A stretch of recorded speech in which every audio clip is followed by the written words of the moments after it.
born to a family of sharecroppers. What Well, she, yeah, I mean, she has gone through, becoming a concert pianist, moving to the Secretary of State of the United States. Well, here's the deal, though. We did that story. There are some people, there's some students who don't want her to speak at Rutgers because of the war in Iraq. They call it an unjust war. But there are some Ohio State students who are protesting Chris Matthews giving their commencement address as well. Look, you got students out there who say we don't want somebody to speak. Yeah, but my point is, organizations like the NAACP and organizations that supposedly are for the advancement of colored people, do you ever see them coming out in support of a conservative black person? Why don't they just add another letter to it? National Association for the Advancement of Progressive Colored People. Very good question. Folks, welcome back to the Steve Malzberg Show. Joining us now is our friend, host of NewsOne Now on TV1. And you just saw him in that clip with Dr. Ben Carson. Roland Martin. Hey, Roland. Hey, how's it going? Good, good. Good to talk to you. All right, well, let's talk a little bit about what you and Dr. Carson were addressing in that particular clip, and that is, you know, the vicious attacks on black conservatives that go on, and usually it's from other blacks. And he's right. I mean, you never see the NAACP coming out and defending a black conservative and trashing the people who are making those outrageous remarks, whether it's Uncle Tom, Aunt Jemima, Step and Fetch It, you know, whatever.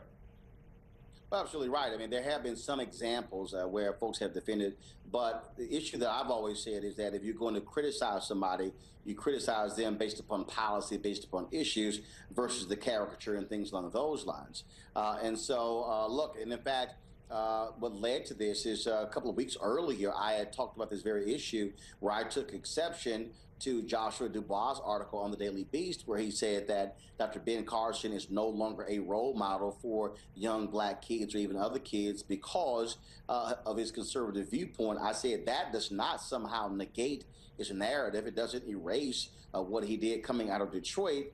But a lot of times what you have are individuals who choose to ignore someone's narrative, and then they begin to focus solely on the issue of their politics. I mean, I'm reading Peniel Joseph's book right now, Stokely, A Life. And what's very interesting is that Condoleezza Rice's dad was vehement in allowing Stokely Carmichael to speak at a university in Alabama. And in fact, he maintained a long, friendly relationship with Condoleezza Rice, where they often debated socialism and other issues. That's a reality of who she is. And so I think it's ridiculous when people attack her and say, oh, she's not black, it's Uncle Tom. Look, focus on policy, don't focus on personal. Right. Well, how do you do? I mean, you're not defending it. So the question is, can you defend the NAACP? And don't they really render themselves as a one-sided political organization rather than, as Ben Carson alluded to, shouldn't they add another letter to their name? Well, first of all, there are multiple organizations out there, NAACP, National Urban League, National Action Network, Rainbow Push, you can go down the line. And I do believe that even Black Women's Roundtable, I do believe that when you have individuals who are being attacked personally for their views, it is the job of responsible parties to step up and say those critiques are absolutely unnecessary. Look, it's no different than when Dr. William Barber, who heads the North Carolina NAACP, when he made his critical comments with regards to Senator Tim Scott of South Carolina, talked about he's a ventriloquist or a dummy speaking for the Tea Party. And again, you can critique Senator Tim Scott's record. You can critique his view on policies. I just don't believe the language is necessary. And again, if I don't want someone calling President Obama that or calling members of the Congressional Black Caucus, it's like I think Bill O'Reilly is dead wrong for his characterization of Congresswoman Barbara Lee. It's unnecessary to go to that length, pinhead and liar and stuff along those lines. Focus on policy. Don't focus on silly personal stuff. All right, let's listen to another soundbite from your interview with Dr. Carson. Here's cut 41. 50 years of progressive policies. What have they done for the black community? Stop and think about it. 70+% out of wedlock births. Huge numbers of our young men in the penal system, in the juvenile justice system. You look at the poverty rates that are getting worse. You look at relationships that are going down the tubes. You look at the fact that we've moved away from God and allowed the government to be the substitute. These things are not helping us at all. Well, I'll tell you this here. What I would say is somebody who looks at this whole public policy deal, I would say that there are progressive policies, there are conservative policies that don't necessarily have the best interest of us at heart. All right. Well, you know, you kind of agreed with him on the right. You know, the NAACP and all those other groups need to speak up and defend when conservative blacks are attacked. How far do you agree with him on what he just had to say? I mean, look at the state of the black community. I think his view there is a very simplistic one. It is not as simple to say that, well, these progressive policies, because you look at the fact that 50% of African Americans live in southern states. Those southern states are run by Republican governors, run by legislatures that are led by Republicans as well. So it's not as simple as to go, oh, progressive policies. It's not that simple. And so it's a lot more nuanced. It's a lot more complex. And that's where I would disagree with him, because at the end of the day, it goes to the issue of, again, when you talk about unemployment, when you talk about education, when you talk about those things in terms of opportunities, it's not just solely a question of progressive politics. And I think that's the simple way, Steve, to try to sort of the bumper sticker route, but it's not as simple as that.